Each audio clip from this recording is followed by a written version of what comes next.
오늘 말씀은 여러 가지 많은 시험들을 만났을 때 우리가 어떻게 믿음으로 이겨낼까에 대한 말씀이 되겠습니다. 우리에게 여러 가지 많은 시험들이 다가오죠.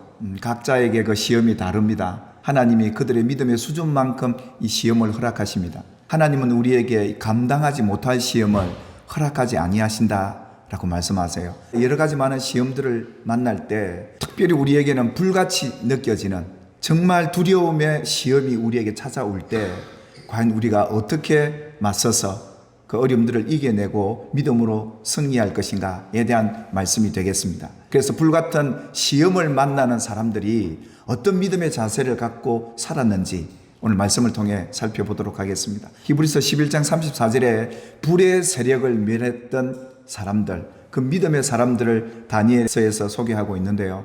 다니엘과 세 명의 친구들, 이 네 소년들이 또 하루아침에 사자굴에 던져지고 풀무불에 던지는 시험이 있지 않았습니다. 가장 기초적인 시험이 있죠. 우리 먹고 사는 것. 정말 기본적인 시험이었지 않습니까? 그들이 바빌론에 잡혀가서 왕이 지정한 음식만 먹어야 되는 그 법도를 행해야 함에도 불구하고 그 음식은 우상 앞에 절을 한 음식이기 때문에 이걸 먹여서 그 나라 백성을 사먹고자 했던 바빌론 왕의 그 지정된 음식을 먹지 않고 그들은 자신의 몸을 더럽히지 않겠다고 거룩한 마음을 갖고 이 시험을 이겨내지 않습니까? 그러니까 자신을 지키겠다, 믿음으로 살겠다는 그들에게 하나님께서 어떤 선물을 주셨냐 하면 이 세상의 모든 학문과 그 서적을 읽을 때마다 지혜를 깨달을 수 있도록 하나님이 그들에게 선물을 주었는데 그 바로 그 지혜가 뭡니까? 하나님을 경외하는 것이 근본 아니겠습니까? 그러니까 이들이 하나님의 지혜를 받고 그 나라의 고유관직을 받지 않습니까? 하나님이 주시는 그런 복을 받고 사는 그들임에도 불구하고 큰 시험이 닥치게 됩니다. 이 느부갓네살 왕이 신상을 만들었습니다. 그 신상의 규모가요 대단했습니다. 그 높이가 얼마라고요? 60규빗, 250m요.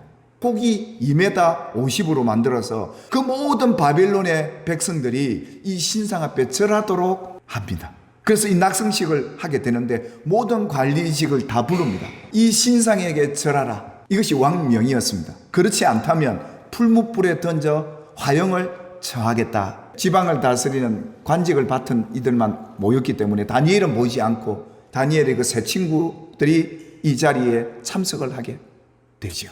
굉장히 큰 시험 아니겠습니까? 이렇게 나팔 소리가 울리고 난 뒤에 다 엎드리는데 다니엘 세 친구만이 그대로 서 있는 모습을 왕이 목격을 하게 됩니다. 왕이 이것을 보고 분이 가득해서 뭐라고 명을 내립니까? 풀무불을 뜨겁게 하되 평소보다 7배를 더 뜨겁게 하라. 그렇게 명합니다. 모든 사람은 왕조차도 야, 이 불에 들어가면 살지 못한다. 어떤 신도 이 불에서는 건져내지 못한다 라고 여기고 있었습니다. 그때 놀라운 기적이 일어나죠. 불에 던져졌는데 그들이 타지를 않는 겁니다. 머리털 하나도 걸리지 않는 겁니다. 겉옷도 변하지 않고 탄 냄새도 안 날 정도로 이 사람들이 불을 이겨낼 수 있었던 그 능력은 하나님의 능력이죠. 왜 하나님이 이 능력을 나타내셔야만 했을까요? 이 세 친구를 풀무불에 집어넣기 전에 왕이 이 얘기를 해요. 이 신상 앞에 절을 하지 않으면 풀무불에 집어넣게 될 텐데 어떤 신이 이 풀무불에서 구원할 수 있겠느냐? 그 말은 무슨 말입니까? 이 풀무불에 들어가면 내 말에 순종하지 아니하면 어떤 신이라도 구원해낼 수 없다라는 것이었습니다. 느부갓네살 왕이 누굽니까? 다니엘이 꿈을 해석해주고 알려주면서 하나님의 어떤 분가를 잠시 알게 되었던 인물이었습니다. 잠시 다니엘을 통해 하나님에 대한 소개를 받았지만 느부갓네살이 교만해가지고요. 누가 내 손에서 누가 이 풀무불 가운데서 어떤 신이 구원해낼 수 있느냐? 못 꺼낸다 이 말입니다. 이 얘기를 하나님이 들으신 거예요. 이건 지금 누구를 대항한 겁니까? 하나님을 대항한 거예요. 우리가 믿는 하나님에게는 능치 못할 일이 있겠습니까?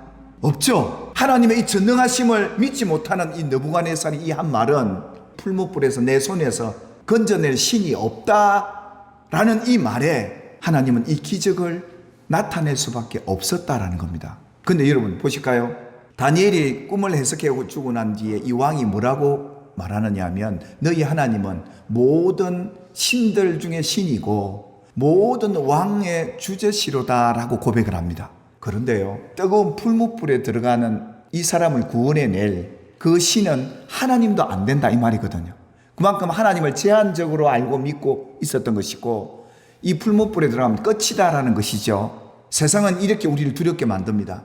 이 말을 들은 다니엘의 세 친구 사드락과 메삭과 아벳느고가 이렇게 고백합니다. 사드락과 메삭과 아벳느고가 왕에게 대답하여 이르되, 느부갓네살이여, 우리가 이 일에 대하여 왕에게 대답할 필요가 없나이다. 왕이여, 우리가 섬기는 하나님이 계시다면 우리를 맹렬히 타는 풀무불 가운데서 능히 건져내시겠고 왕의 손에서도 건져내시리이다. 아멘. 이 불의 세력 앞에서도 주눅들지 않고 두려움과 맞서서 이기고 있는 모습을 보게 됩니다. 불의 세력을 이겼다고 그러니까 이 불에서 건져 나왔다는 의미도 있지만 이 불의 세력을 두려워하지 않고 이겼다라는 겁니다. 어떤 두려움도 이겨낼 수 있는 게 믿음이더라 이겁니다. 그렇다면 그 다음에 기도가 뭐여야 할까요? 하나님이 이 풀무불에 우리 살려내실 줄 믿습니다. 이래야 믿음이라고 보통 생각하는데요, 아니에요. 이 앞의 고백도 믿음이고 더 중요한 믿음의 고백은 이겁니다. 그렇게 하지 아니하실지라도, 우리를 이 풀무불에서 건져내지 않아도, 우리를 살려내지 않으셔도 하나님은 하나님이십니다. 이걸 믿습니다. 이게 참 믿음이라는 거예요. 그래서 나는 우상 앞에 절을 하지 아니하겠나이다, 이런 고백을 했던 거예요. 그러면서 왕이시여, 왕은 여러 왕들 중에 왕이신데 그 왕권을 누가 주셨습니까? 이렇게 되물어요. 왕이 이렇게 나라를 다스릴 수 있는 능력이, 그 영광이 어디서 나왔습니까? 이렇게 물어요. 불의 세력을 이긴 세 사람의 믿음은 세상의 모든 권세와 능력과 영광이 하나님께서 주신 것으로 믿고 있다는 겁니다. 그래서 그 죽음 앞에도 두려워하지 않고 당당히 그 불의 세력 앞에 맞설 수 있는 이들의 믿음의 담대함이 어디서 나왔다는 겁니까? 나를 죽이라는 당신의 권세와 능력도 그 힘도 부도 하나님이 주신 것입니다. 이걸 제대로 알아야 됩니다 라는 것이었죠. 세상에 이 불시험이 많이 올 겁니다. 마지막 때요, 어떤 아픔이 여러분에게 닥칠지 모르겠어요. 그러나 그 두려움을 이겨내는 힘은 믿음이다. 이 모든 것이 하나님에게서 나왔다라고 인정하고 받아들이는 거예요. 지금 내가 살아있는 것도, 지금 내가 여기 있는 것도 기적 아닙니까? 하나님 앞에 감사 올려둬야 되죠. 느부갓네살이 이 사건을 두고 이 기적을 보고 천하에 거주하는 모든 백성, 모든 나라들, 각 언어를 말하는 모든 열방의 사람들에게 이 조서를 내리는데요, 금신상 세워놨던 게 얼마나 교만한 자신이 죄였다는 것을 깨닫고 자신보다 크신 분이 하나님이시구나, 자신보다 높은 분이 하나님이시구나, 이것을 찬양하면서 하나님이 행하신 이 이적을 통해 하나님을 알게 되기를 바라노라. 풀무불도 두려워하지 말아야 될 것은 하나님이 그것보다 훨씬 크고 놀라우신 분이다, 전능하신 분이다 라는 사실을 조서를 통해 오늘 우리에게까지 알려주고 있지 않습니까? 이 모든 것이 오늘 우리에게 일어날 일임을 인식하고 여러분 앞에 다가오는 불시험 앞에 절망하거나 낙심하고 원망하지 마시고 그 일 앞에서 하나님의 크심을 간정하고 하나님의 높으심을 선포하는 우리 믿음 되기를 주님의 이름으로 축원합니다. 그러면서 그가, 여러분 다니엘서를 읽어보시면 첫 장부터가 딱 여는 게 이래요. 주께서 유다왕 여호야김과 하나님의 전 그릇 얼마를 그의 손에 넘기셨다.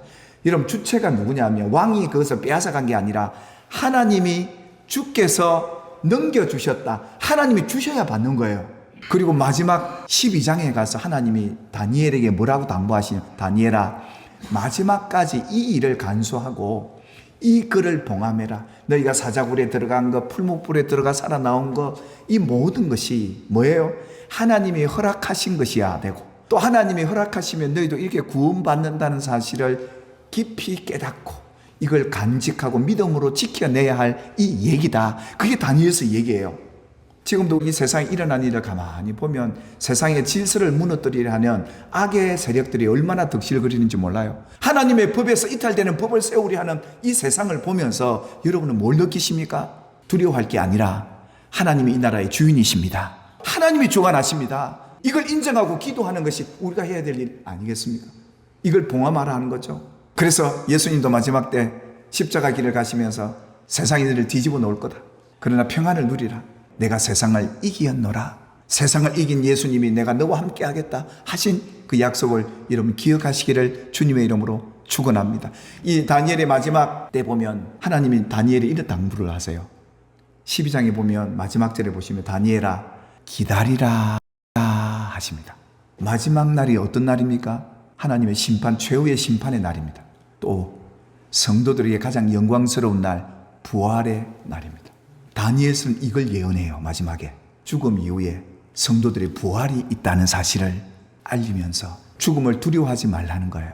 죽어도 다시 살 것이고 우리는 영원히 살 존재들이기에 그날을 기다리라. 사랑하는 여러분, 오늘 저와 여러분이 마지막 그 영광은 부활의 모습인 줄 믿으시기를 주님의 이름으로 축복합니다. 그래서 우리가 믿음을 지키는 거예요. 믿음으로 사는 거예요.